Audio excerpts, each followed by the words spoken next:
Hi, I'm Greg Howlett. I want to take just a few minutes and talk to you about how to play soft music.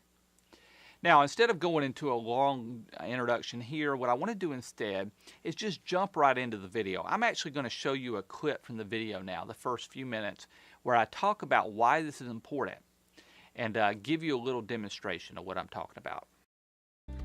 Now, my producer was just looking over my shoulder and said, Greg, if you're going to talk about playing soft music for an hour, you better not charge much for it, because really, what do they have to do except put down the soft pedal?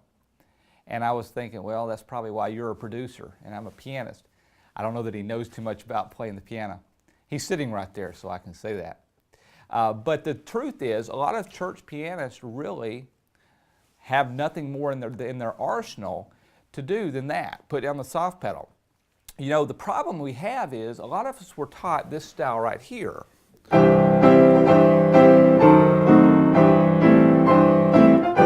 Y'all know exactly what I'm talking about. We call it stride. Big right hand chords, big things happening in the left hand, a big, big sound, which works fine in some settings in church, but then you get to the point where you have to play underneath a prayer, or maybe during communion, or maybe during an invitation.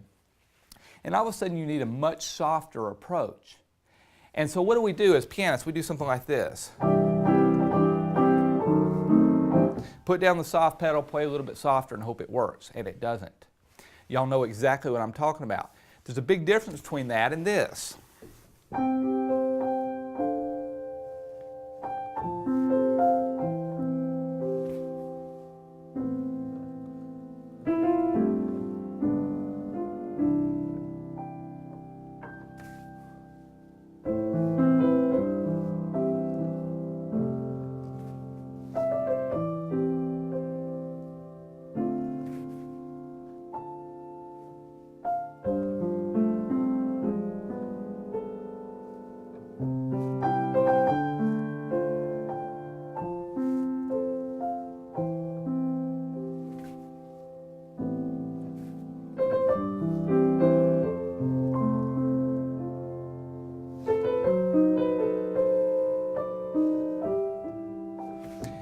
So you know what I'm talking about, right? And you notice I did that with Wonderful Grace of Jesus.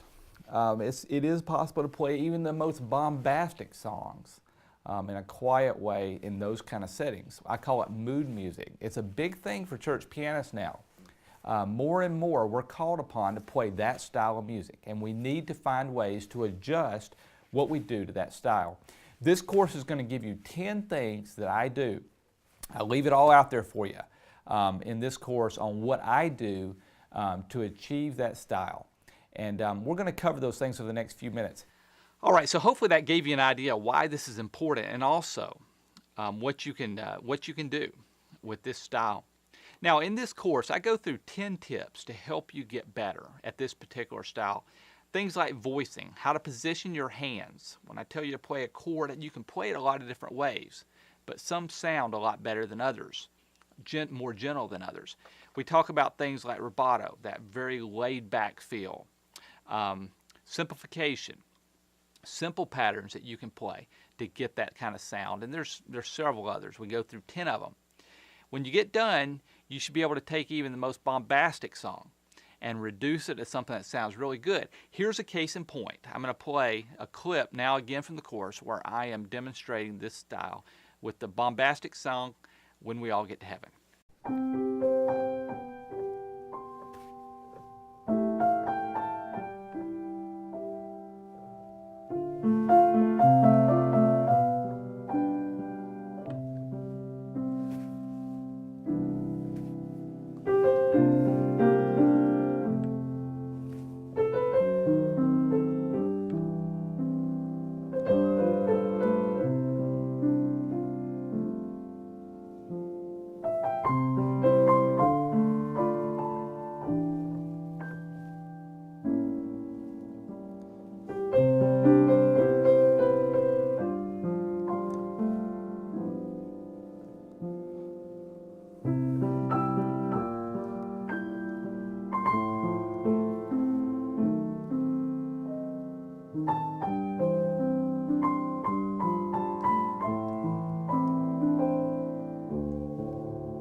So there's proof you can do it with when we all get to heaven. So if you enjoy this style or need it in your particular church, consider getting this course.